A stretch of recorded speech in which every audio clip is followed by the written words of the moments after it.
Alden, it's your update, and spotted si Alden sa La Course Bello Bicycle Shop, kung saan bumili siya ng 6 na roller magazine.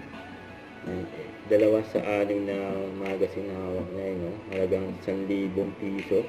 Grabe yun, pag-aaralan ni Alden yan about cycling. Saka ito pa, and during dinner, bench event, isa si Alden dyan kasama. May mga bisita. Ayan si Alden, Katabi niya si Mihara, Japanese fashion designer. Nandiyan din si Kyle. Saka si Sir Benchan nasa gitna. Ayan, karoon ng salo-salo after ng event for bench. Ayan, pagkain nila steak, special. Ayan,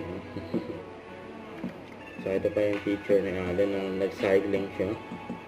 Nag-bike. So, ito pa. Sa branch ng BBO. May tinuro pa si Alden dun. Saka nung guest siya sa All Out Sunday para i-promote ang stars on the floor. Ang gwapo ni Alden, Don't forget to subscribe and click the notification bell for more updates. This is Victor Reaction Vlog. Stay tuned for more videos. See ya.